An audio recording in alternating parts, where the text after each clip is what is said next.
Okay, school's been in for a few weeks now, going on a month.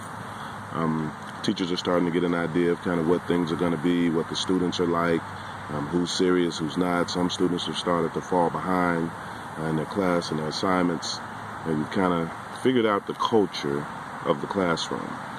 I'd like to invite you to do a couple things. One, you reaching out to me because you want to do something to impact those harder to reach kids, if you will.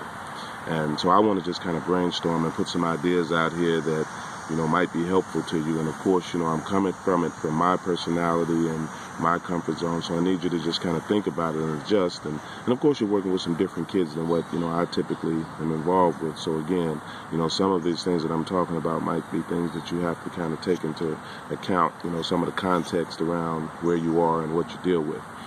The one thing that I know is that most kids, when they come to school, they have optimism on those first few weeks, those first days. And within the first weeks, they tend to kind of feel the vibe of what's happening, and a lot of it becomes familiar.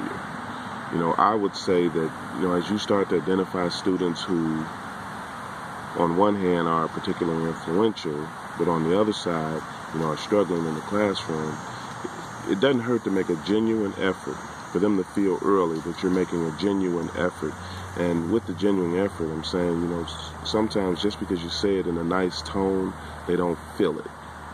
So you have to really focus on trying to figure first, what is the communication channel that they're going to be most receptive to, and then try to come up with strategies to get information to them through that channel.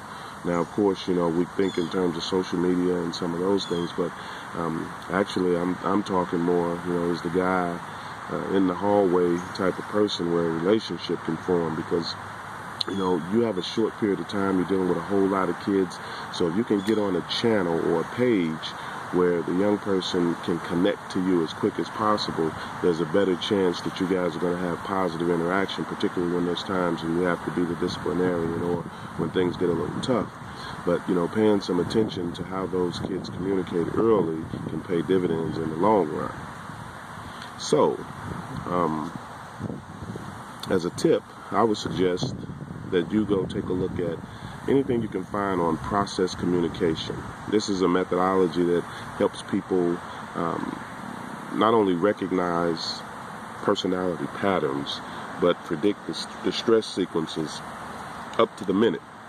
In other words, it gives you the ability to understand how people want to be communicated to, and it gives you the tools to communicate with people in that particular voice that they or in that particular communication channel. That's the word I'm looking for, the communication channel that's most appropriate for them. So it's a tool that I like, and I use it. I'm a trainer, and I typically